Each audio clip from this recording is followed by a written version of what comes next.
Welcome back to the channel.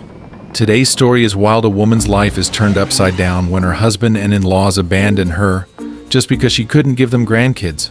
3 years later, they are shocked when they saw me with a baby girl. It's heartbreaking and shocking, so let's dive in. Part 1. So I, 30 female, recently bumped into my parents and my ex-husband Scott, 33 male, and I really don't know how to feel about that meeting. For context, my parents and I have not been on speaking terms for almost 3 years, and it's the same with my ex-husband. We got divorced 3 years back, and since then we haven't been in touch. In fact, I have done everything in my power to make sure that I don't have to see them again, because they pretty much ruined my life and health back when I was still with them, to the extent that I felt like I didn't even deserve to exist. After my divorce, I moved to the suburbs and tried to build a separate life for myself away from everyone and everything attached to my past.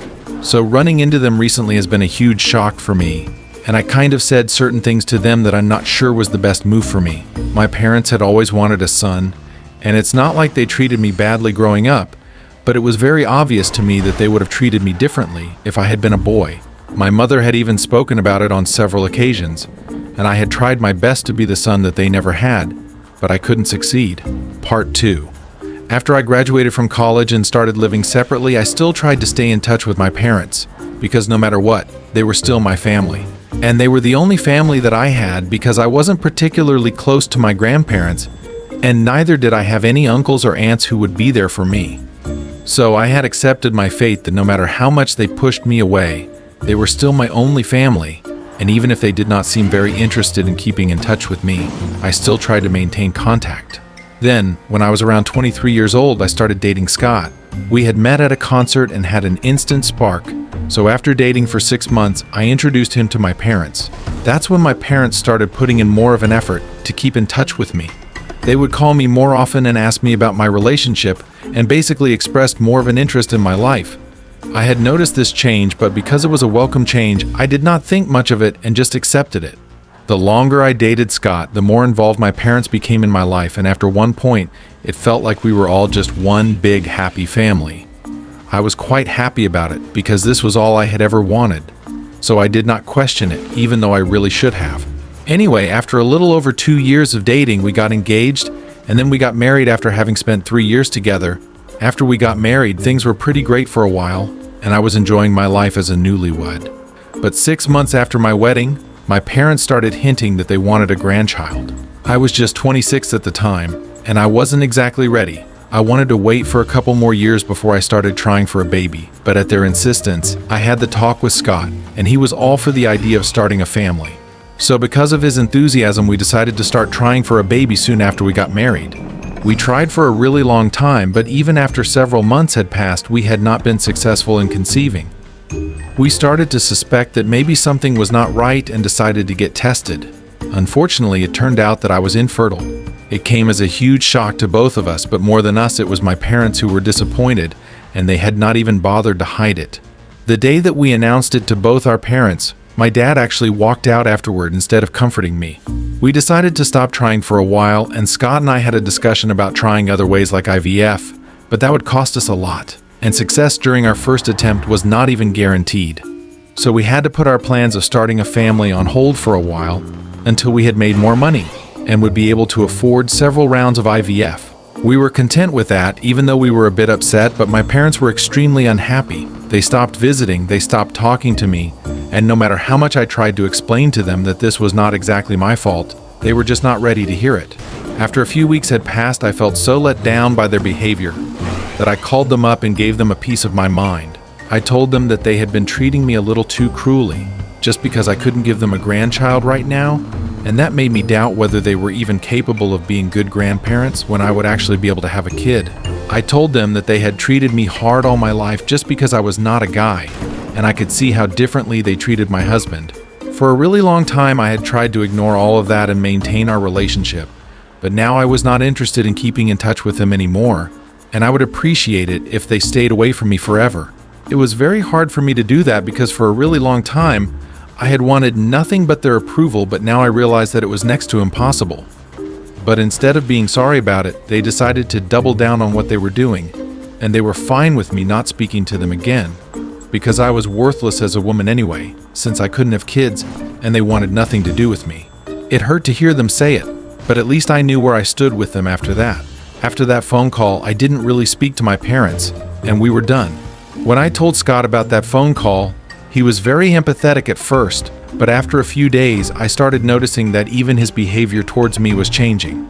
I ignored it at first because I was already going through a really tough time mentally. So I didn't want to admit to myself that maybe even my husband was going to leave me. So I started pretending that nothing was happening and everything was fine. But within a few months, he had turned into a completely different person and was really cold to me all the time. I tried my best to save our relationship by putting in all the effort that I could, but it did not help because after 3 months, he showed up at home with divorce papers and said that he was done with me. I couldn't say that I was shocked, but I still tried to reason with him, and I told him that we could always try for a baby later, but he told me that there were a lot of reasons that he wanted to leave, and he just didn't want to get into it. He wanted this to be over as soon as possible because it was difficult for both of us. The divorce took almost 7 months to be finalized, and those were the toughest of my life so far. I was completely on my own and I had really broken down. To make matters worse, a couple of weeks after he told me that he wanted a divorce and had moved out, I found out from a few relatives that Scott was apparently living with my parents. I knew that talking to them for help, so I decided to talk to my in-laws about it. It was a very uncomfortable conversation, but they said that my parents had apparently been in touch with Scott for the past few months, and I guess they had been brainwashing him into leaving me or something, which is why Scott had decided to leave.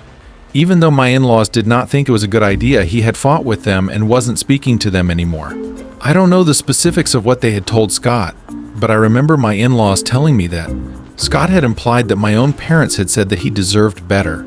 So I'm still not sure of what exactly they had told him, but I guess they were just desperate to have a son in any way whatsoever. And since I wasn't speaking to them anymore, neither could they hope for a grandchild from me.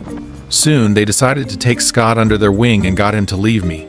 So I was left pretty broken after my divorce.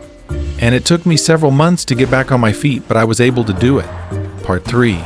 Since then, I have not looked back and have done everything in my power to forget about the past and move on. After the divorce, I moved out of my house into the suburbs. I got a new job, changed my look and everything, and blocked my parents and Scott on social media.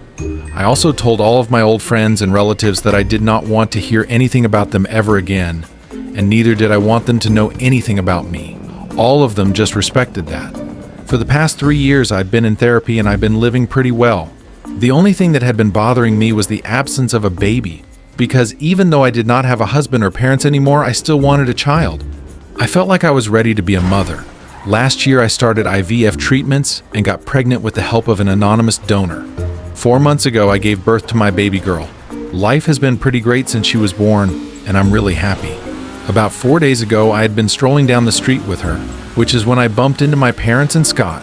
I was really shocked to see them on my street, and at first I thought that they were here to see me, but I realized that they were walking out of a house a couple of blocks away. When they spotted me, I literally froze, and I should have gone back home, but I just didn't have it in me to move. So they walked over to me and greeted me, and then immediately asked about the baby because to their knowledge, I was infertile. I responded to them with the truth, and by then I had processed what was happening and was starting to walk back home. But Scott stopped me and said that he was really glad that he had bumped into me because he had been thinking about me a lot recently.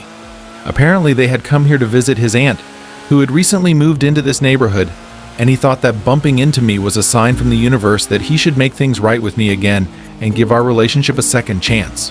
My parents were also standing right there, and they insisted that I invite them home so we could have a chat about everything that's been going on in my life since they have clearly missed out on a lot. I was honestly appalled that they were even saying any of this, and actually thought that I was going to invite them in after all that had happened in the past. It had taken me 3 whole years to move on from it, and I'm still in therapy trying to work on my feelings. So I kind of had a bit of an outburst. I told them that I would rather invite a bunch of bloodthirsty wild animals into my house than them because they would still be better. I told them to cut the crap and stop pretending like they actually cared about me or what was going on with me, because the only reason they wanted to speak to me was because I now had a baby. My parents wanted to speak to me because they were finally going to get a grandkid, and Scott wanted to talk to me because obviously he hadn't been able to find anyone else. He thought that since I had been able to get pregnant once, getting pregnant again would not be a problem, and he could just waltz back into my life again. It was sickening that all they saw me as was a source of babies and not a real person with real feelings. They had all abandoned me when I needed them the most to support me emotionally, even though I had expected it from my parents because they had already made it very clear to me, right from my childhood, that they would much rather prefer a boy. In their opinion, the only value that a woman had was defined by whether she was capable of being a mother or not. But the real shocker had been Scott, who had spent so many years with me and even comforted me, but in spite of all that, he had gone along with whatever my parents had said for some twisted reason and left me when I was at my lowest. I hadn't forgotten any of the things that they had said to me, and I just repeated it back to them. So since I was worthless as a woman, and since Scott deserved better, maybe they should leave me alone now. Honestly, I've always been a very quiet and shy person, but when they confronted me in the street that day, I had been yelling at them at the top of my lungs. It was 3 years worth of anger coming out all at once, so it had been pretty nasty. Once I was done yelling at them, I made a run for it back to my house and shut the door as quickly as I could. I had been feeling extremely sick after that, so I decided not to go to work for a couple of days, and have been staying at home with my baby since then. My interaction with my parents and Scott has been playing in my head on a loop since then. I honestly had no idea what I was going to do about it until last evening, when I received a call from an unknown number. I don't know why I usually don't answer calls from numbers that are not known to me, but yesterday I decided to pick up the phone. It was Scott on the other end, and behind him, I could hear my parents whispering in the background. I'm pretty sure they were not even trying to be quiet, they actually wanted me to know that they were there. Anyway, I tried not to let myself be too affected by that. I just told him that I wanted him not to call me again, because otherwise I would be forced to take precautionary steps against him, and I did not want to do that. I told him the same thing went for my parents as well. I did not want anything to do with them, and the only reason I had even picked up the call was because I wanted them to know that I was done.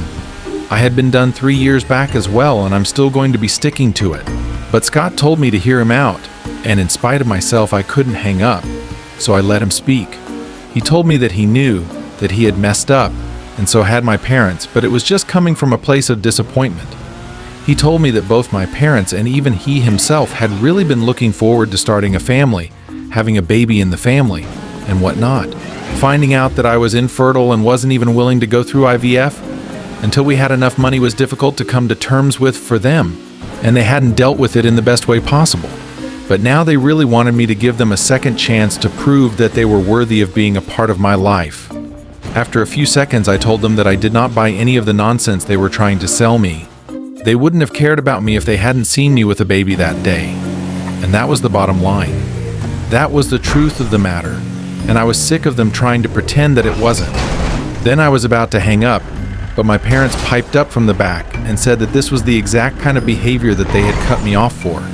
Apparently they believed that I had been very selfish and was only thinking about myself when I found out that I was infertile. So instead of giving everybody their space, I kept forcing my presence onto them and kept trying to get them to comfort me and pay attention to me all the time, even though they were struggling with the news themselves as well. That's why everyone had ended up pushing me away, which is how I ended up in the position of having no one there for me. I did not entertain the conversation after that, I just hung up. And I know, I really do know, that they were just trying to gaslight me, but I can't help but doubt myself now. So just for my own peace of mind, I need to ask, am I the A? Because I asked for reassurance after I found out that I was infertile. I edit. So first of all, a lot of people wanted to know why my parents had not tried for another baby after I was born, if they wanted a boy so badly. Well, my mother had to deal with a lot of complications during her first pregnancy as well, and the doctors had suggested waiting for a couple of years before they tried for another one. But even when she had me, she was in her mid-30s. Waiting for a few more years would mean that she had to wait until her late 30s, which would mean that the pregnancy would be even more risky. Just like I had to struggle a lot to conceive and eventually found out that I was infertile, my mother also had to struggle a lot to conceive me. The only catch was that when she was struggling, it was her mother-in-law who was nasty to her. But this time with me, it was my own mother who couldn't spare a thought. Part 4. About me anyway. That was the reason why they could not have another child and were stuck with just me, a daughter. And I don't really know exactly what kind of relationship Scott had with his parents, but from whatever I had observed, they seemed to get along pretty well. As of now. I don't know if they have been able to make up after the last fallout that they had, since I haven't kept in touch with his parents, and I obviously haven't spoken to Scott about it. But Scott is an only child. He definitely did not have any competition. And whenever I visited his parents, I could see that they really loved him, and he had been treated well right from his childhood. So I really have no idea why he latched on to my parents like he did. At least with my parents, I knew that they wanted us, which is why they started treating Scott like that. But with him, I had no idea what went wrong. In the past 3 years, I had only been trying to forget about all of this, so I hadn't really thought about it or questioned it. But now that you guys bring it up, I feel like I have to speak to my ex-in-laws and get to the bottom of it for my curiosity, if nothing else. Anyway, I hope this clears up any doubts that people have. Update 1.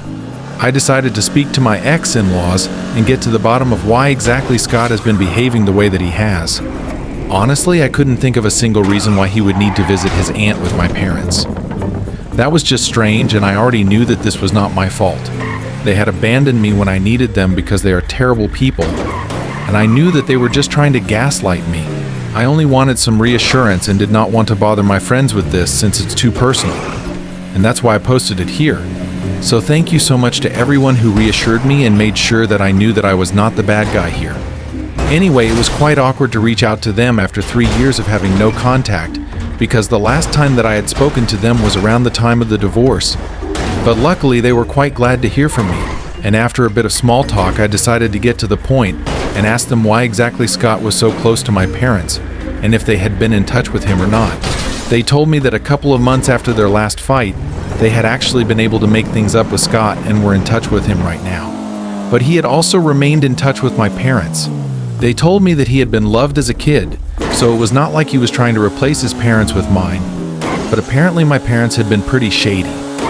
Right from the beginning of our relationship, they would try to get him on their side. Even while we were dating, Scott would tell his parents that my parents would occasionally invite him to dinner even when I was busy, and he would be there for them separately. He thought that this was something worth bragging about because he believed that he had impressed my parents simply by being himself, which was kind of true because he was a guy, and that was enough to impress my parents. So they had already spent a lot of one-on-one time together without my knowledge, and he had started looking up to them as parental figures. Even though he had parents of his own and respected them as well, it was just really complicated. On top of that, my parents constantly showered him with really expensive stuff and would write him checks all the time. That's the money that Scott had offered to use for IVF back when we were together, but I thought he was bluffing, because back then we did not have that sort of money, and never did I want him to do anything shady for the money. And he didn't want to tell me that he had received a bunch of money from my parents, because then he would have to come clean to me about the kind of relationship that he had with them. But even after that, I refused to get IVF because I didn't think that he had the money, and I wanted to save. And that's what my parents used to manipulate him into going against me and saying that he deserved better, somebody who had faith in him. Eventually, in a couple of months, they were able to brainwash him, which is how he ended up leaving me. My ex-in-laws apologized to me for it, but also explained that even though they did not agree with the kind of relationship that Scott had with my parents, he was their only son, so they couldn't cut him off either. And I don't blame them. They don't owe this to me, and they were just being nice by telling the truth. But anyway, now that I know what the truth is, I don't have any reason to entertain them if they reach out to me. They're all disgusting people and not worth my time. Update 2. I finally decided to go back to work after almost taking 2 weeks off. Luckily, I have quite a lot of days left over from my maternity leave, since I didn't take the full 6 months off in one go, and my company's policy is quite flexible. It was just my daughter and her nanny at home, and I trust the woman implicitly. She has a bunch of references, and I know her personally as well. She's a really good woman.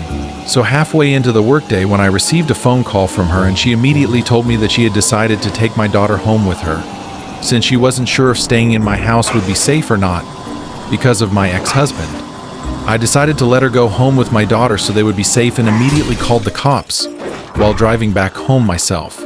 On the phone, she had already informed me that Scott had been standing outside for a couple of minutes and had been screaming for me to come out.